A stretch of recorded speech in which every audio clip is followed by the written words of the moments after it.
Kwa majina naitwa Amina Masule. Ndugu zangu Waislamu, nimesimama hapa mbele yenu niweze kuwasomea hadithi ya Mtume salawatu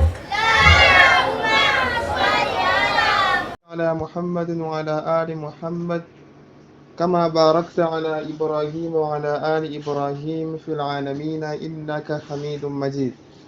Wa ba'd.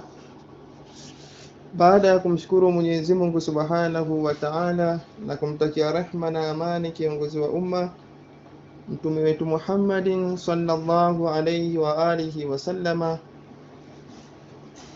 leo mtakuwa nami Sheikh Khalfan ibn Muharram, nikiwa kwa uwezo wa Mwenyezi Mungu Subhanahu wa Ta'ala tumeweza kukutana tena katika siku ya leo, siku nyingine, siku ya Jumapili. Lakini bila kupoteza muda, katika mada yangu ya leo nitazungumzia alharakatu nasawiya fil alam, harakati za wanawake katika kutetea haki za wanawake katika dunia au katika ulimwengu kwa ujumla. Harakati ambazo zinafanyika kwa ajili ya kuweza kutetea haki ya kina mama na kina dada katika ulimwengu huu wa dunia. Tukiangalia au tukirudi nyuma katika karne ya 7 katika nchi za Euro au Europa, katika karne ya 7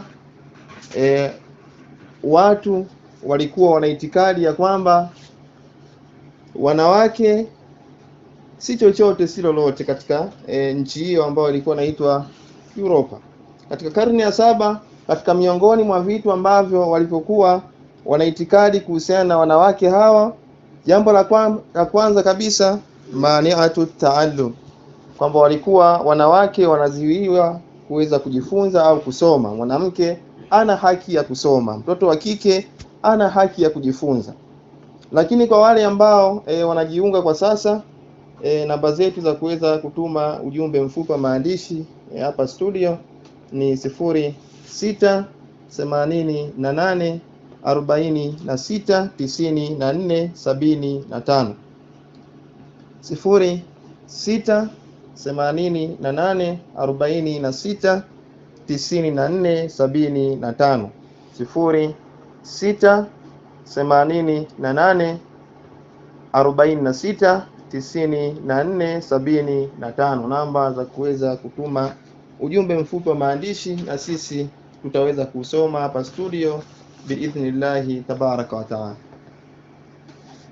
Kama tulivyosema, mada yangu nitazungumzia alharakatu nasawiya fil alam, harakati za kudai haki au kupata haki za wanawake katika ulimwengu wa dunia. Harakati za haki za wanawake katika ulimwengu wa dunia. Jambo la kwanza ambalo lilikuwa linafanyika katika bara la au katika nchi ya Europa katika karne ya 7, watu kuhusu itikadi juu ya wanawake ilikuwa mani'atu ta'allum, kwamba mwanamke ana haki ya kusoma, mwanamke au mtoto wa kike ana haki ya kujifunza. Lakini jambo la pili, mani'atu tasarruf, mwanamke alikuwa hana haki yoyote ya kuweza kutumia mali ambayo ameitafuta yeye. Mwanamke alikuwa ana haki ya kuweza kutumia. Lakini vile vile jambo la tatu, mani'atul irth, kwamba katika nchi ya Europe katika karne hiyo ya 7, katika zama za nyuma, walikuwa wana itikadi ya kwamba mwanamke ana haki ya kurithi, kwamba mwanamke akifiwa na mama yake au baba yake, basi mwanamke huyo anakuwa ana haki ya kuweza yeye kurithi mali zile za baba yake au za mama yake. Lakini vile vile jambo la 4, walikuwa na itikadi katika hiyo karne ya 7 watu wa Euro, la shay'un ala kulli hal, kwamba hawana chochote, yani mwanamke ana haki yoyote katika jambo lolote lile ambalo wanafanya wanadamu. Akiwa mwanamke basi anakuwa ana haki yoyote. Lakini jambo lingine Lakini jambo lingine, walifikia hatua ya kwamba wanamzingatia mwanamke ya kwamba mithlu laana, kwamba yeye ni mfano wa laana fulani katika dunia, yani kwamba ilikuwa mwanamke au mtoto wa kike alikuwa hana nafasi katika upande wa kwao. Lakini jambo ambalo linazingatiwa na ambalo lina sita, ambalo lilikuwa linazingatiwa katika nchi ya Europa, kanat imra'atun tu'tabaru jinsa almaanawiya annajisatun maanawiya, kwa mwanamke alikuwa anazingatiwa ya kwamba mwanamke huyo ni najisi ya kimaana, yani kwamba yeye ni kama mtu kiumbe ambacho hakifai katika jamii. Kwa hiyo maisha hayo ndio alikuwa watu walikuwa wanazingatia katika mji huo wa Europe.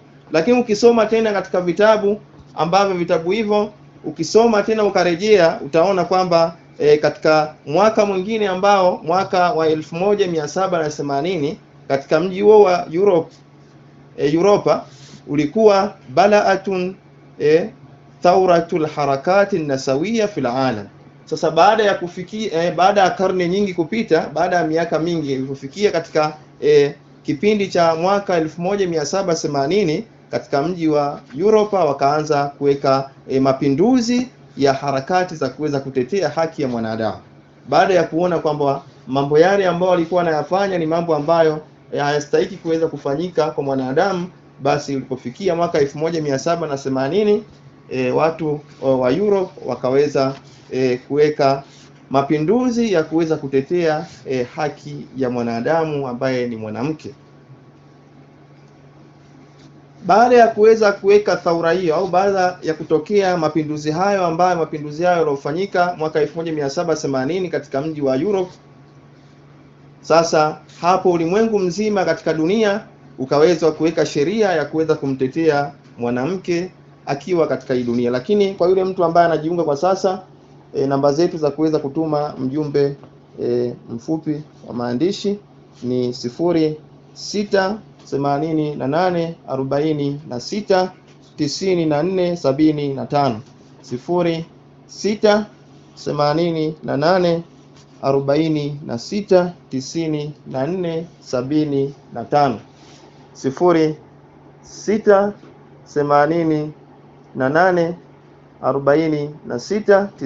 0688469475.